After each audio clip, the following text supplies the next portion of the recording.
Welcome to the Slasher Sibling Podcast.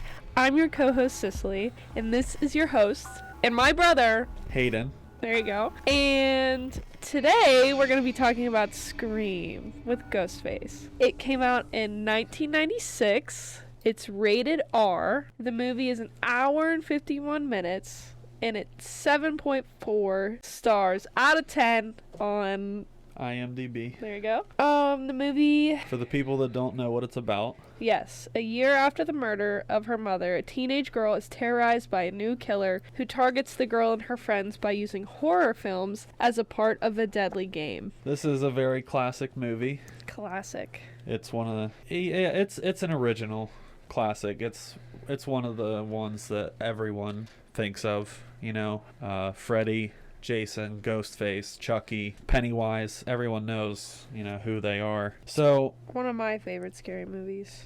This is one of my favorite ones to watch during October. I like to watch it any time of year, but during October it seems like the most perfect time to watch it, So we'll start off talking about some scenes. My favorite way to start a slasher film is by Scream. They literally have the most anxiety-inducing, the most terrifying and gruesome way to begin a movie, with the whole calling on the phone saying, I want to play a game, I want to know who I'm looking at, stuff like that. I have two quotes written down here, sis. Yeah. That have to be probably some of my favorite quotes out of the horror genre. When the killer calls her on the phone and says, what is your name? And she says, why do you want to know my name? The quote is, I want to know who I'm looking at. And to this day, that still gives me a creepy feeling. I always think of the Scary Movie. Do you know what I mean? The parody movies. Yeah.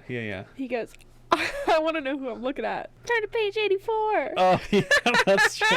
I forgot about that.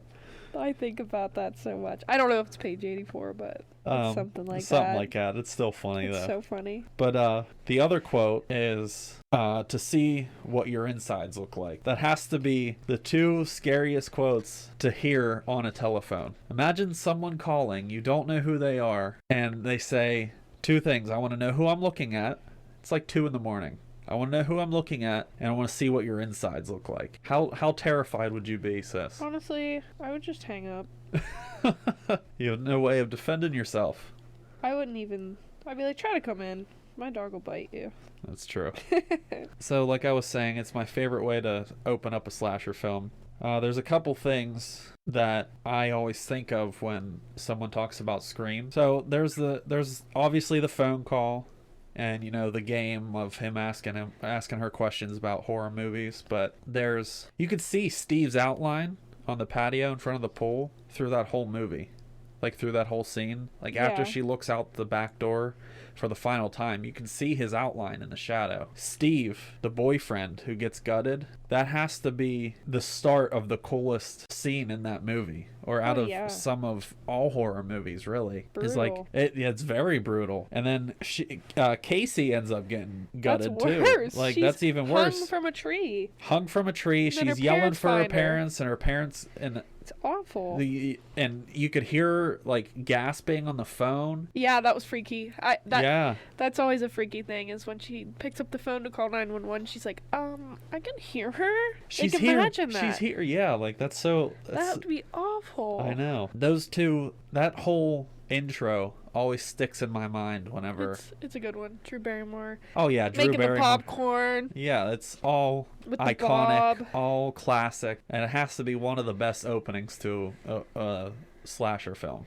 What's your favorite scary movie? Halloween. And then her hanging from the tree and thinking that she was gonna get away. We all thought she was going to get away, and then all of a sudden, that ain't the case. But, there's always that, what's it called, like trope with girls running from the killer. They always fall, they always take a wrong turn or stop too long or something like that.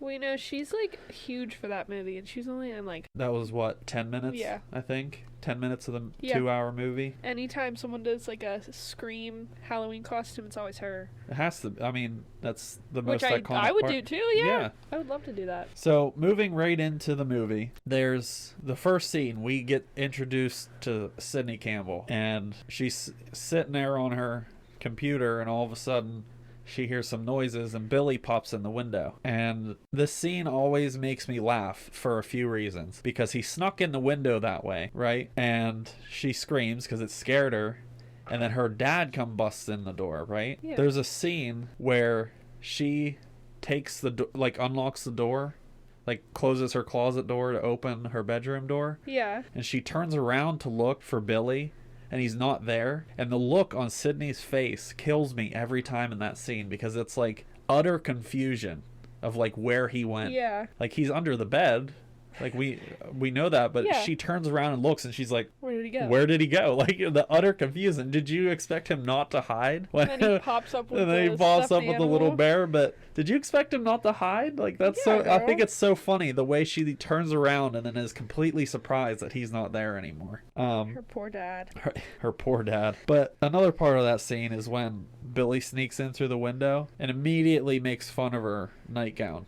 He said, "This is what you wear to bed." This is what you wear to bed? Like, you just snuck in her room. Yeah. Maybe might get caught by her dad, and you're making fun of what she sleeps in. I Like, probably who would cares? too. It's I always thought that was funny though. There's a scene right after that where they're talking about school, and it's the shot from like above with the really tense music of the high school. Yeah. And it was just after the murder, and there's like reporters everywhere, there's kids everywhere trying to figure out what's going on. It's that I really enjoy the scene where they're looking at the school from like probably a helicopter or a crane or something, and it's playing that really tense music. Uh-huh. I like that scene. It kind of gives you a sense of anxiety a little bit. I always have that. Yeah, but it gives you kind of a sense of anxiety and nothing's happening, you know? You're just showing up to high school. Granted, after someone was killed, but they didn't really know that at the time. Yeah. Okay, so we meet Tatum and everything. And after the introduction to Tatum, Sydney immediately gets called to the principal's office. There's a couple things in that scene. We get introduced to Dewey, who has to be, if it wasn't for Neve Campbell, he would be my absolute favorite character out of the Scream movies. I love Sydney because of Neve Campbell. She's an excellent actress. But Dewey has to be one of the funniest characters in this movie. He's great. He's one of my absolutely favorite, too. great. And I can't take him seriously. no. That's because of his character, but also because of the Scream movies. Yeah. Sorry, Scary Movie. It's a scary movie, Yes. yeah. But the other thing in this scene, other than meeting Dewey for the first time, is how we're introduced to the principal. And to me, it just seems like the principal's a little too handsy with Sydney. Yeah, I noticed that too. He grabbed her chin. He was like caressing her face. I thought Yeah. that was like, that's one of the first red herrings in the movie. Like, oh, this guy might be it because he's really creepy with the students. And then there's that announcement right after. Oh, it's way later, but the announcement he makes over the loudspeaker saying about if you need anything, like, I'm here, come to me. Like, that was a really weird, I don't know, it just seems like they really went out of their way to make the principal creepy. Yeah, to And make at it this look point, like it was it's a him. red herring throwing you off. Like, this creepy guy, he might be him. We don't know yet. We don't know. And then immediately after the whole principal scene and meeting Dewey and the police chief and everything like that, we jump to Billy, Stu, Tatum, and Sid all sitting on the fountain. Yeah. That whole scene tells you who the killer is. Yeah. And they give it away right away without giving it away. There's Billy talking about, well, there's Stu talking about gutting somebody and all that other stuff. And then their friend that works in the video, Randy. Randy is saying about how Stu might be the killer. And then Tatum says, oh no, he was with me last night. He was with me last night. And then Billy's like, no one said that you killed anybody. Yeah. It's because Billy killed Casey. Yeah. You see? And Billy killed. Stu didn't kill Casey because Sydney's he mom. did it, but Billy gets out of trouble multiple times because it's Stu killing them. Uh-huh. So you have to do a little guesswork, but they flat out tell you who it is. Once you watch Right the movie there. once and you know that they're the killers. It's like, oh yeah, Oh. they told me right there. Yeah. It's like just they almost held up a sign saying, "I am the killer and Stu is also the killer."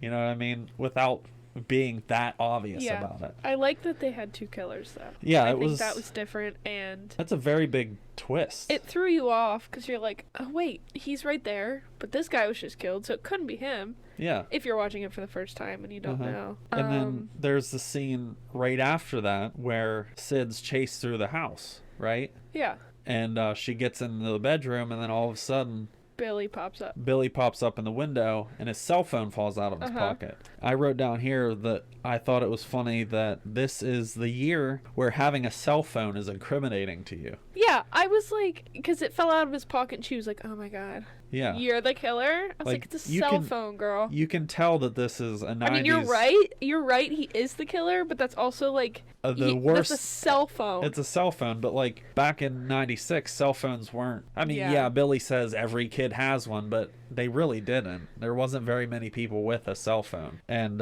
it was a year, like I said, that having a cell phone would be incriminating for you at that time. So that's I thought that scene was pretty funny. Yeah. But I also put the very next scene, like the whole like first half of the movie, it's like every scene is good and meshes really well with the scene before it, because this next scene is where Sydney punches Gail Weathers in the face for bringing up her mother. I love and that. I just wrote down, don't fuck with Sid.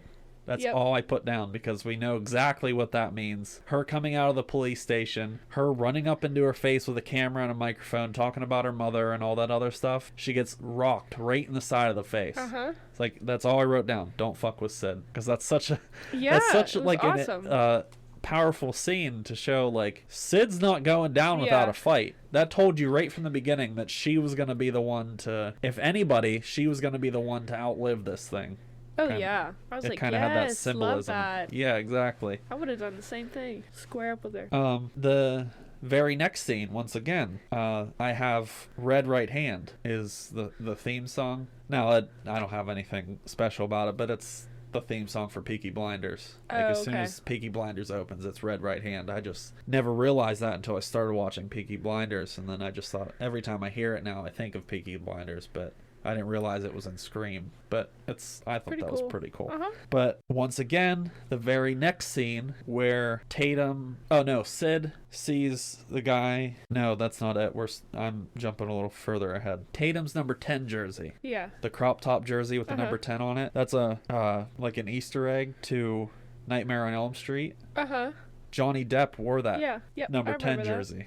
And Tatum wears it in Scream as of like a... They also had the janitor dressed up as... That's coming up here in a couple seconds too. But I thought that was a really cool reference to put in there, because it makes it seem like... Not makes it seem like, but like it shows that they all have like a respect for each other, because they know how popular Elm Street is, they know how popular Friday the 13th is, Halloween in there too, Wes Craven, John Carpenter, they have like, it shows respect for them while gaining respect of their own, because Scream deserves a good bit of respect for what they did in this movie. The next scene, once again, the next scene, Sid isn't sure if Cotton did it, if Cotton did kill and rape her mom. She starts to doubt starts questioning it and hearing all the rumors, and isn't 100% sure that her mom was actually the saint that she thought that she was, and ended up sending a dude to prison for. And I remember that coming up in, what was it, Scream 2 or 3 that Cotton becomes a character? I can't remember. Doesn't matter, because we're talking about the first one. But Cotton gets out of jail, obviously, because he was innocent. Billy did it. But he's in number 2 or 3, I can't remember which one, and they kind of have like a sequence of them talking to each other, like she's kind of apologizing. I think he saves her at one point, I don't remember, but she wasn't exactly sure Cotton did it in that moment, and that becomes like really heavy on her later in the movie too. This is where that announcement comes in from the principal, and it's like a really creepy, like, oh, if anything's wrong, you just come to me. I'll be sure to help you. And like, just like, dude, I get it, you're a principal of a school, but like there are like boundaries. You don't caress students' faces. And yeah, that was weird. I'd probably deck him if if anybody touched me on the chin like that. And then the way he speaks to students and the announcement he gave was really weird and creepy. Like, it didn't really seem very professional of a principal of a high school. And then he wore the mask at one point. I thought that scene was funny. It was funny. But he was just flipping out on the kids for wearing it and being insensitive. Well, that's another thing. That scene where he's yelling at the kids, there were 2 kids in masks. Another red herring telling you that there's 2 killers without telling you. I didn't even think about that. There's 2 kids with 2 Ghostface on. So that's another way of telling you that there's 2 killers. And then they didn't hold up a sign and said there's 2 killers in this movie. But there's the scene in the bathroom where they're talking about Sid, her mom's a whore, all that other stuff. She's probably lying and faking, all that other stuff. And then they leave, and then the boots under the stall. That scene where his boots slowly creep down to the floor and then his gown drops over his legs. That's such a cool scene, and it doesn't give it away either. Like, you can't tell if that's Billy or Stu. No, not just by boots and pants. And I think they both wore black jeans that day. I think they both wore black jeans and tennis shoes. So they changed even. Oh. Pretty sure they had tennis shoes on. I'm pretty sure they both had black jeans too, yeah. But that's also the chase scene. Sid gets away. Kids go home. A lot of stuff's happening between these 2 scenes, but the principal's death scene. I was talking about he hears a noise and he comes checking around. And I thought every time he turned a corner or checked something, you thought he was gonna die. It's like a 5-minute scene where he's looking around, and every second you thought he was getting stabbed. Like, they did the suspense so well in 5 minutes. It's like, oh, he's gonna die now. No, he's fine. Wait, he's gonna die now. No, I guess he's fine. They kept doing that to you until all of a sudden, and I noticed it too late. I noticed it at the very final second that blind was pulled down when Ghostface was hiding behind it. Oh. His blind was up when his door was shut. But Ghostface pulled it down and opened the door the whole way and hid behind it. And you're looking at the principal, and he's like looking around his office, and then all of a sudden, I looked right past his head, the blind's pulled down. And then all of a sudden, Ghostface pops out from behind the door. It's like, oh, I missed it. And I was too late to see it. But that scene is where Wes Craven, who directed Elm Street, is dressed up as Freddy, and his name's Fred. In the hallway as a janitor. He's like, I forget what the principal says, but he goes, "What'd you say to me?" He's like, "Nothing, Fred." Yeah, he was like nothing. That's such a cool, like, that's giving your respect to the other movies, like I just said earlier. Yeah, I thought that was a funny part. I thought it was cute. So we skip a little forward. We skip some dialogue again. We're in the movie store. And they're talking about the horror movies and how Billy's the killer, or how Randy thinks Billy's the killer, and all this other stuff. And then all of a sudden there's that scene where he's accusing Billy, right? Yeah. And Billy comes up behind him and is like, "Do you have proof?" All that other stuff. You better shut up and stuff, like threatening him. But Stu is also very much in the scene. Oh yeah, he's like right behind him. He's like almost choking. He's like sandwiched between Billy and Stu. That's another red herring telling us that they're both the killer. When in reality, you don't know which one of the 3 of them is the actual killer. You're thinking it's just one the whole movie. But it's once again telling you there's 2 killers in this movie, but you didn't know that until you watched it again, obviously. But we're at the party scene. They're out of school. They got a siesta from school and all that stuff. Stu says it's an impromptu party. You can bring some booze, blah, blah, blah. We're skipping forward all the way to the scene where Tatum goes out to the garage to get some beer. And she puts up one of the best fights, aside from Sydney, in the entire movie.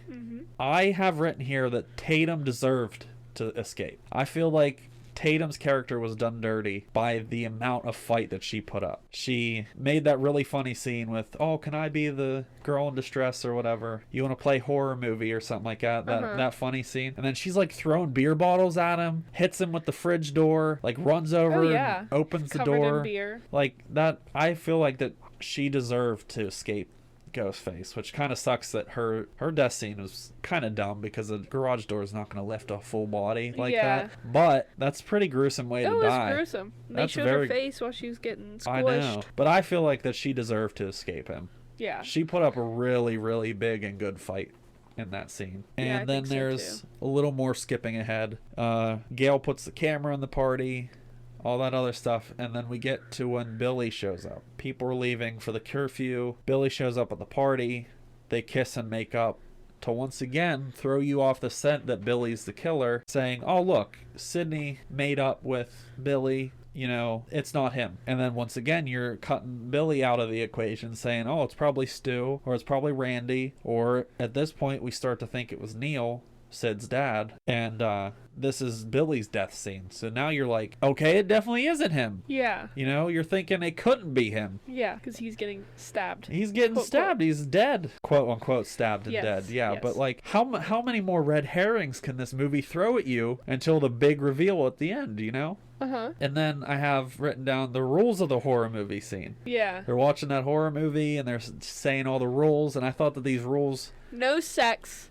No alcohol or drugs. Uh-huh. Do not say I'll be right back. Because you won't. Because you won't. And that's another thing, is that Randy guessed the ending in that scene there. He said, don't say I'll be right back because you won't. And then Stu says, I'll be right back.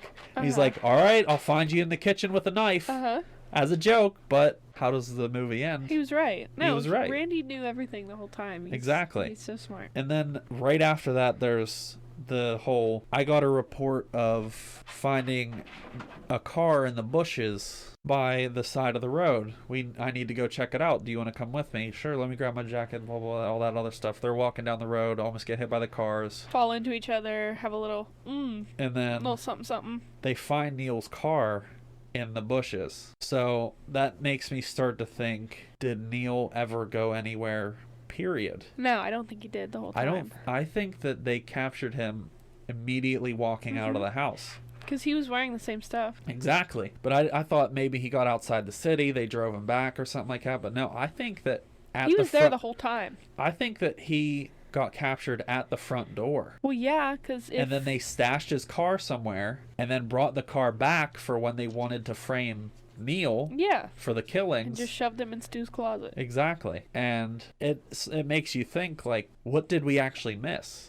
Yeah. You know, thinking back through the movie, did they give any evidence of Neil actually being in another city or whatever? Well, he never checked into the hotel. He never checked into the hotel. Yeah. He hasn't called Sydney. He hasn't checked up on her or anything. Another red herring is that the car is in the woods. And like I said, it's not telling you outright if the dad is completely innocent seeing his car. And not knowing where he is. Did he come back? Well, is he lying? Dewey assumed that he was the killer, so when he saw his car, he ran back to the house to try to prevent, that happening. Yes. But in reality, he's been duct taped up somewhere in Stu's house the whole time. Yeah, that's so sad. The look behind you scene. Randy's laying on the couch watching the horror movie by himself. Look behind you! Like, dude, look behind yourself. Yeah. Like, look behind you, Randy! That's why I never want to have my couch in the middle of a living room floor with a doorway behind me. No, oh my god, I have to have my couch up against the wall. Yeah. Somewhere that people can't sneak. If someone's going to sneak up behind me. Exactly. Thank you. Like, that's just...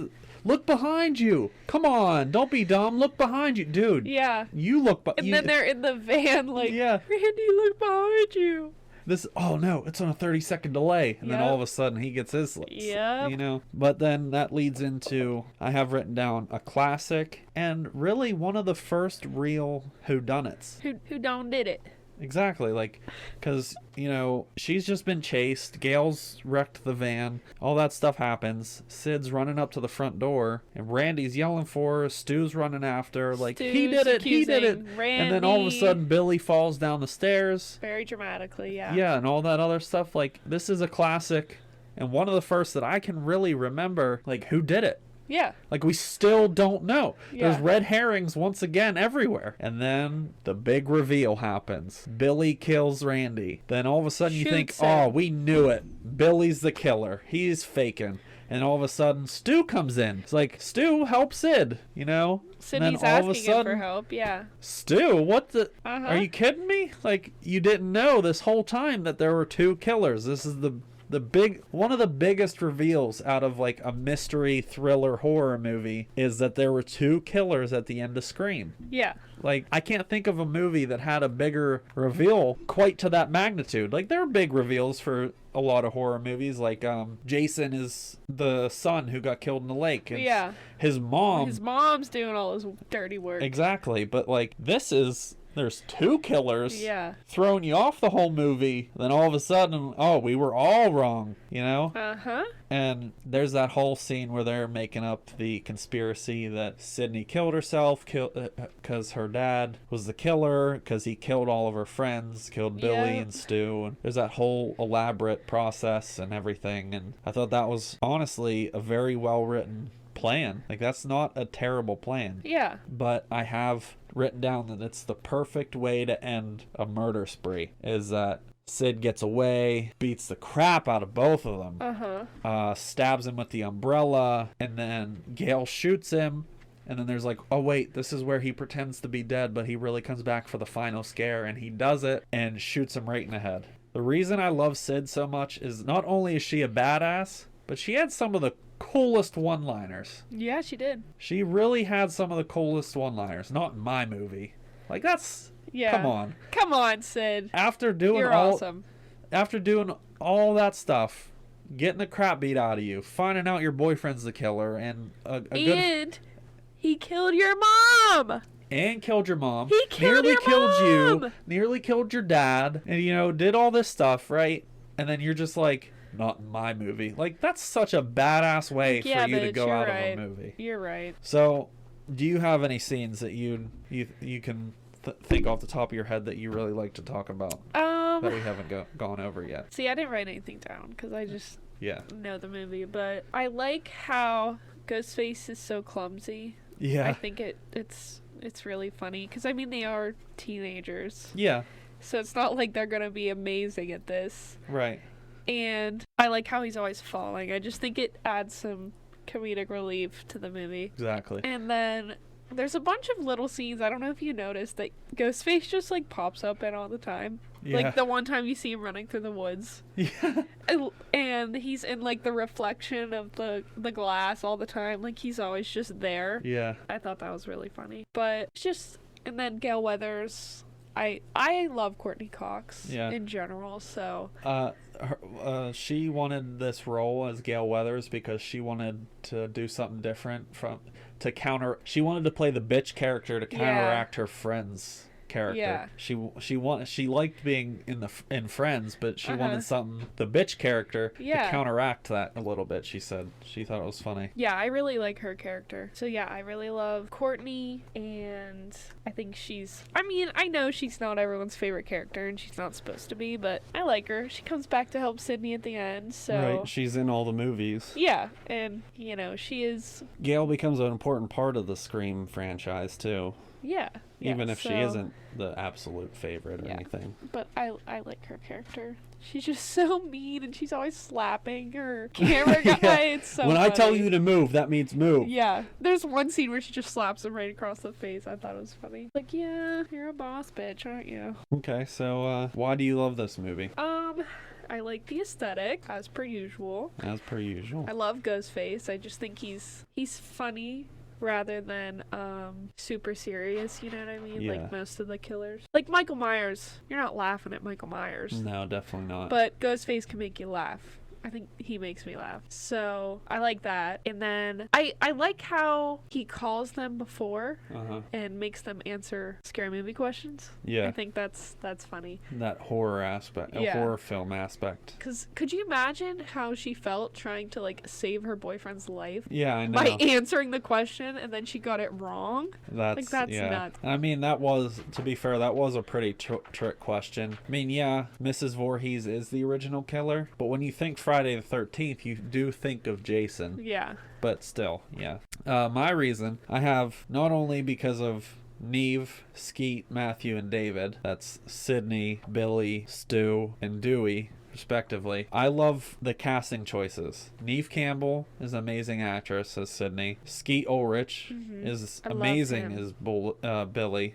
Yeah, I love him. Matthew Lillard is amazing literally at everything. Yeah, I love him too. But his Stu character is fantastic. David Arquette as Dewey. Come on. I mean, Dewey is one of the best characters in this movie. He really is. I wonder how long after that him and Courtney Cox got married. True. Yeah, because they got married. Yeah, I just can't remember. I don't know. I don't know the timeline, so I don't know how much longer. This is 96. In like the early 2000s? Maybe. I don't remember. But I also love that this is a classic corny slasher. Yes. You know? It's not too serious, and I think that's why it's I not like it. full of itself. It's not serious, and it's creating something new. Mix of comedy and horror and trying to figure out who the hell's killing everybody. Red herrings everywhere. Not the first time you watch it, you can't figure out who the killer is. There's just so many things throwing you off. Like the first time I watched it, I was like, oh. Okay. That makes sense now. I love the corny one-liners. All of Sid's one-liners are pretty good, but all the one-liners from everyone else are pretty corny. Yeah. And I love that. And I love how well written it is and how well directed it is. But my favorite part of watching this whole movie is my feeling of terror I have the whole movie. Yeah. Of like, you know, being chased, not knowing who the killer is, not knowing when he's going to pop up. He does pop up at the strangest times. You see him everywhere, that kind of thing. It's pretty bloody and gory too. I have a couple trivia. I didn't have too many. I went through like 30 of them, and a lot of them were things that we already said, like Wes Craven was Fred and the number 10 jersey. A lot of them were things that you can spot immediately. I have a couple things. Lillard being hit in the head with the phone wasn't scripted. Skeet accidentally hit Matthew with the phone, and he ad-libbed "You hit me in the head with the phone, dick." That wasn't in the script. That was unscripted, and it fits the movie perfectly. But it also shows Matthew Lillard's skill. Also, you know, like, he's an excellent actor. Yeah. And he can just rattle stuff off like that. Also, you might not know this, but next time you watch the movie, pay attention when Ghostface is killing, because you can tell who it is by how they hold the knife. Oh. Stu always uses 2 hands. Billy uses 1.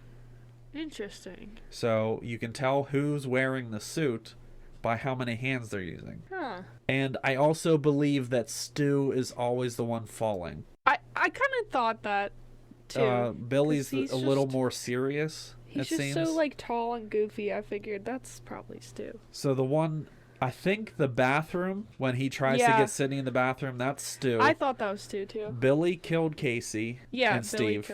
No, they both did, because one thing that the director said when they were making the movie is that they put Billy at one door and Stu at the other, so that it wasn't written this way, but so the plan was to have Stu in one door and Billy at the other, so if she guessed like, oh, you're at the front door, Billy can bust in the back. Yeah. And then if, oh, you're at the back door, Stu will bust in the front. Yeah. So no matter what, they were going to be wrong, because there's 2 killers, there's 2 doors to the house. There were so many doors in that house. I know, but so many doors. Still, that's... And if you're home by yourself, why aren't they all locked? Why are they not already locked? Like, but she's running around trying to lock the doors. Hardly lock the doors if you're in there by yourself. Yeah. Lock the fucking doors. I know, but That's okay. I love Drew Barrymore though. I know, but like, yeah, that's all the trivia I really wrote down, because like I said, a lot of it was pretty obvious, you know. But it's a really good. It is probably my favorite movie to watch in October. I love watching this movie in October. It is one of my favorite scary movies. I have the Ghostface crew neck on right now. I have the Ghostface shirt. I have the blanket. They're gonna have Ghostface collars. Yeah. All of it. He's just, and it, like, his character is just like, it's gonna sound weird, but it's cute. Like, very Halloween-y. Yeah. I have the Ghostface costume because I wanted to scare Adam with it when he lived here. Father Death is it's called, by the way. What? Ghostface is called Father Death. Oh. Makes sense. No, This got a 7.4. I would give it low 9s. 9.4. I know I gave Evil Dead 2 a 9, but that's just because of like Scream had a better budget, even though it still seems like a old movie and everything like that. But it's a movie that if I forgot that I ever watched that movie and watched it again, I still wouldn't be able to figure it out. You can't. It's almost impossible to figure out who the killer is. Unless you've watched it. Unless you've watched it already or someone told you or anything like that. So I'd give it 9.3. I'll give it a 9.3. I'll give it a 10. Give it a 10? It's one of my favorites, yeah, obviously. It's a good one. Well, before we sign off, you have anything you want to say? I just have my favorite quote, which is very popular. Yeah. From that movie, is when they're in the garage. And she says, "Do you want to play Psycho Killer? Can I be the helpless victim?" Yeah. Okay, let's see. "No, please don't kill me, Mr. Ghostface. I want to be in the sequel." That's my favorite quote. Now that I'm thinking about it, that was the first and only time he was called Ghostface. Really? Tatum coined that name. Huh. That's interesting.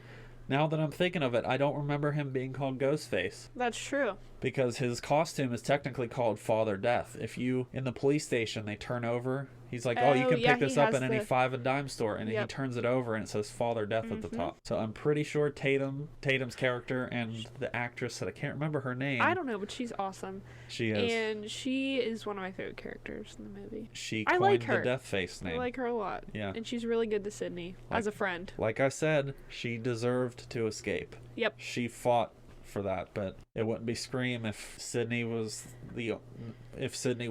basically the only one to survive. Yeah. But yeah, that's our discussion about Scream this week. Yep, one of my faves. Thanks for listening, sharing, liking. Thank you. Please tell your friends and family about this that love horror movies. And tell your dogs I love them. Yes, and of course. Your cats. And join us next week when we talk about The Exorcist, right before Halloween. And we'll spooky season's off to a good start. Here we so go. far. It's October. I'm so excited. Cookies. Thank you for listening, guys. Thank you. Catch you next week. Catch you later.